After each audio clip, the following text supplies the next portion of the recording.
Good morning and welcome to Morning Markets with True Potential. Checking on news and market moves from yesterday. Overall, we had a softer day in the markets. We started the day positively, but indices couldn't hold on to the gains as day progressed. Emerging markets were the only bright spot yesterday. We also saw some calmer time in oil markets after the wild swings we saw on Tuesday. As Paul mentioned yesterday, we saw some positive surprise on the UK GDP numbers for Q2.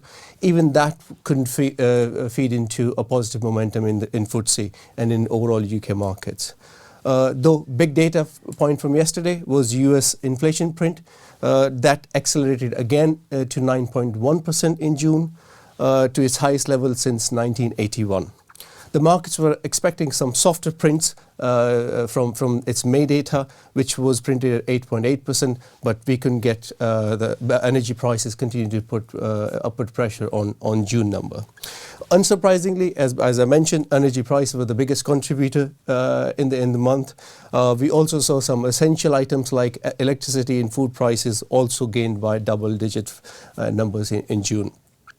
If we move away from those high energy prices and food prices, the core inflation, which excludes those volatile energy moves and food prices moves, softened slightly to 5.9% from its May high of 6%. Markets were expecting a little bit more softer numbers, around 5.7, 5.8%.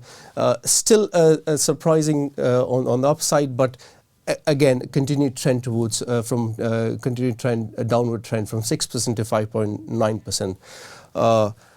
On the print, we saw some big moves on bond market as it rekindled the bets that the Federal Reserve, which meets later this month, could raise rates by as much as 1 percentage point.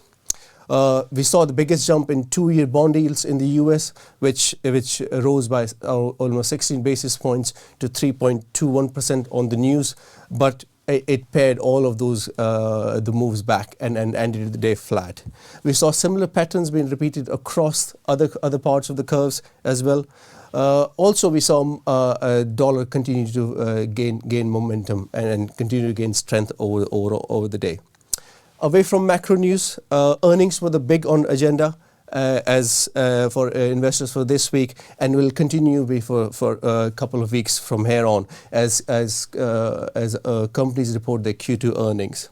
We saw yesterday Delta Airlines miss their earnings number yesterday.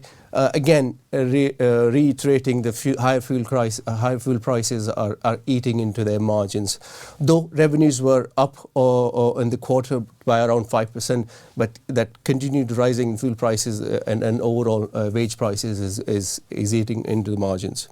Focus for today will be bank stocks, where JP Morgan kicks off the quarterly earnings for major Wall Street banks. We will see Wells Fargo, Citigroup and Bank of America reporting within next 2 days. Again, why it's important, investors will be keenly watching as these numbers will give us some indications of how consumers and businesses are adapting to higher inflations and fear of recession overall. We'll keep you posted on how those results will come in and other key developments in the markets over the next 24 hours. And we look forward to speaking with you tomorrow. And thank you very much for watching. If you're interested in taking your investing to the next level, or would like to know more about the options available to you when you retire, then download our free guides to ISAs and pensions. These are available in the video description below.